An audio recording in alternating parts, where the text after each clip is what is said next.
पूजा आज तस्वीर में करते हैं। किनकी? भगवान राम की। शरीर मौजूद थे, सिंहासन में बैठे हुए। नारद जी आ रहे, नजर गई, खड़े हो गए। अचंभित है, बगल में सीता। क्यों खड़े हो? कौन इनसे बड़े कौन आ रहे हैं? इनसे बड़े कौन हैं आ रहे हैं? सीता जी अचंभित है। तब तक नारद नजदीक आए। फटे हाल, देह पर वस्त्र नहीं, राम दौड़ गए, चरण पर जाके गिर गए हैं। पढ़िए रामचरितमानस। देखी राम सहसा उठी धाये। सहसा शब्द व्यवहार किया, एकाएक उठ गए। देखी राम सहसा उठी धाये, करत दंडवत मुनि ओर लाए। अति आदर निज आसन बैठारे, जनक सुता तब चरण पखारे। और चरण पखार के फेंक दिए? नहीं, सोई चरणोदक भवन सिचाबा, जग पावन तब शीस चढ़ावा। भूल गए ये दासी का बेटा है, जो संसार को पावन करने वाले भगवान राम संत की चरण धूलि लेकर अपने को पावन कर रहे हैं। दासी के नारद। हिरणी के श्रृंगी ऋषि, हिरणी से जन्म हुआ है श्रृंगी ऋषि का। ये श्रृंगी है विभांडव ऋषि के पुत्र। एक श्रृंगी थे समीक मुनि के पुत्र, जो शाप दिया था राजा परीक्षित को। वो श्रृंगी अलग है। ये है विभांडव ऋषि के पुत्र। आप कहेंगे महाराज विभांडव ऋषि तो बाल ब्रह्मचारी थे, उनका पुत्र कैसे हुआ? लंबी कथा है, सुन लीजिए। विभांडव ऋषि तपस्या रत थे। दुनिया जानती है कि राजा दशरथ को 4 पुत्र, इतना ही जानते हैं। पुत्री के बारे में कोई नहीं जानते। लेकिन ये पुत्री के बारे में इधर के तुलसीकृत रामायण में भी वर्णन नहीं है, वाल्मीकि भी नहीं, कम रामायण में वर्णन है। बहुत रामायण है, तुलसीकृत रामायण है, कम रामायण है, बंगला रामायण है ना। तो ये सब बहुत रामायण है। वाल्मीकि रामायण, कम रामायण में प्रसंग है कि राजा दशरथ को एक पुत्री भी था। वो कौन? कौशल्या, उनसे पुत्री हुआ। और पुत्री को अपने बहन, उनकी बहन थी, वो भी निसंतान थी। बरसाना उनका नाम था, जो अंग देश के राजा थे रोमपाद, उन्हीं से शादी हुई थी। वही मांग करके ले गई, से चर्चा नहीं चला है ना। उसका नाम था शांता।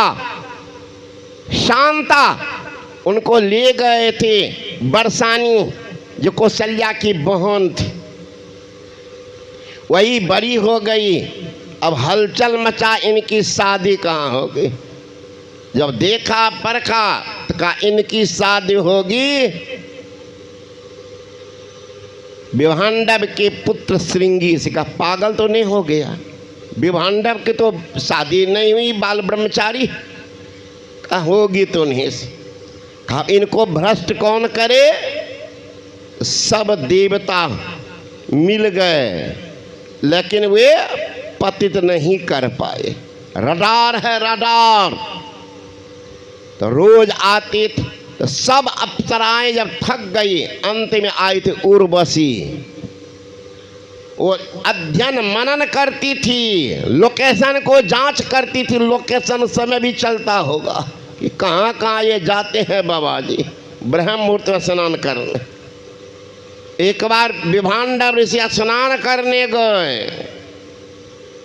संजोग वो भी पहुंच गई। अब बगल में जाकर के अंग प्रदर्शन करने लग गए। ये तो महाराज फकीर शरीर भाव से बच गए, लेकिन मन बड़ा चंचल था तो पतित हो पानी में। उसी समय एक मृगिनी आई जल पीने, वही पानी पी ली, वो हो गई गर्भवती। वो थी अप्सरा, साप बस बनी थी मृगिनी। बच्चा का जन्म हुआ, वो मर गई। अब बच्चा कहाँ रहे, पड़ गया बाबा जी के फेरा में। ऐ तो साधु दयालु क्या करते, बच्चा को लेके चले गए गुफा में। अब वहीं खिलाना पिलाना जो करना, कभी गुफा से निकले, कभी मनुष्य की पहचान नहीं, जानवर की पहचान नहीं। उस बच्चे को अब निकालेंगे कौन? लड़का हो गया है बड़ा, शादी होनी है उसी की, शांता से कौन जाए? सारी अप्सरा यहाँ भी फेल कर गए। तब एक रहता था रिजर्व कोटा में, देखिएगा ना, इलेक्शन आता है, सर्व कर्मचारी के ड्यूटी देता अमुक जगह अमुक जगह अमुक जगह। अब 10 ठो को रखता रिजर्व कोटा में, इमरजेंसी कुछ हो गया तो इसमें से एक भेज देते। तो रिजर्व कोटा में था अप्सरा में सुबर्चा, उन्हीं को भेज दिए। सुबर्चा आती थी, जब विभांडर ऋषि कहीं परिचर्चा के लिए जाते उसी समय में, और नाच गान वाद्य यंत्र किसी को भी रिझा सकते हैं। जब महाराज तानसेन का तान पूरा बजता था, 3 रोज की प्यासी गाय रुक जाती थी सुनने के लिए। तानसेन में ऐसा है ना ताकत। अब वहां गावे तो भीतर से सुने, लेकिन निकले ने डर से, ही जानवर है कि क्या है, मनुष्य की पहचान तो थी, दिखाई नहीं था कभी। आबे विभांडर ऋषि कहते, पिताजी एक जानवर आए थे, बड़ा नाच गान करते थे।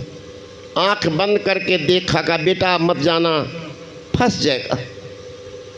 लेकिन महाराज जिनको चस्का लग गया, आजकल का बर्बाद जो लड़का लड़की हो रहा है, कौन की? वही बड़का मोबाइल, लकीर खींचने का दिन भर बाप देता पढ़ने के लिए, बेटा लकीर खींच रहा। क्या देखता वो?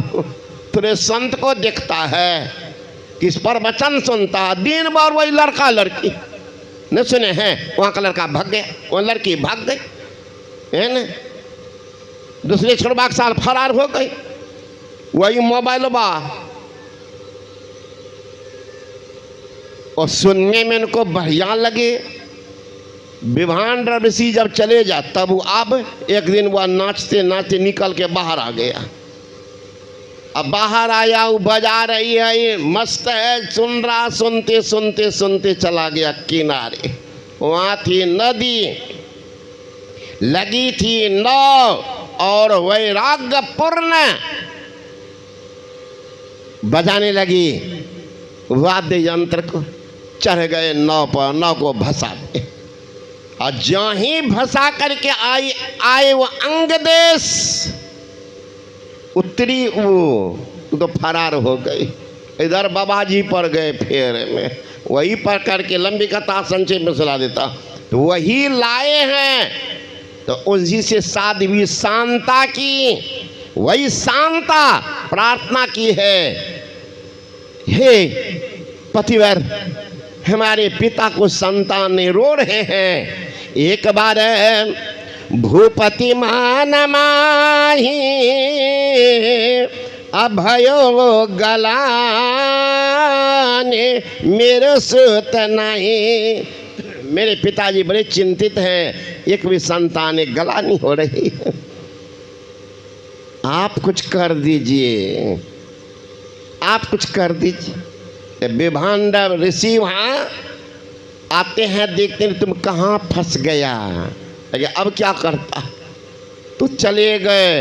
अब ये रह गए बाबा जी यहीं, वहीं यज्ञ किए, पुत्रष्टि यज्ञ, खीर दिए हैं, 4 पुत्रों की प्राप्ति हो गई। इसी से पहले जमाने बड़ा था, अभी भी है दौर देहात में। निसंतान है तो कौन देगा आग। अभी गए थे झारखंड। झारखंड में सुबह का सत्संग खत्म हुआ था, मैं बैठा था। एक आदिवासी बूढ़ी